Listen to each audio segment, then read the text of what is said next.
Hello বন্ধুরা, তো দেখো আজ আমি তোমাদের একটা নতুন রেসিপি দেখাচ্ছি। সেটা হচ্ছে কি বলো তো, এখানে দেখতে পাচ্ছ কিছু বাটা আছে। এই যে পাটায় আমি বেটে নিয়েছি। তো এটা কি বেটেছি সেটা তোমাদের বলছি।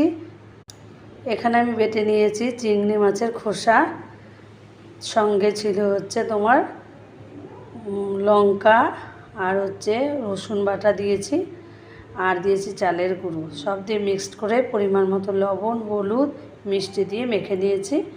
তারপরে আর সঙ্গে দিয়ে দিয়েছিলাম একটু বেসন। তো দেখো বড়াটা কেমন হয়েছে। এ দেখো চিংড়ি মাছের খোসার বড়া করেছি। এ দেখো হয়েও গেছে। তোমাদের এর আগে দেখাতে পারিনি, যেহেতু ফোনটা আমার কাছে ছিল না, সেই জন্য আমি এটা দেখাতে পারিনি। তো কেমন হয়েছে সেটা একটু বলবে অবশ্যই তোমরা কমেন্ট করে।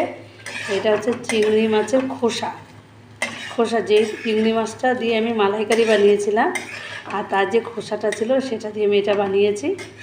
তো কেমন হয়েছে অবশ্যই তোমরা কমেন্ট করে জানিও। তো টাটা।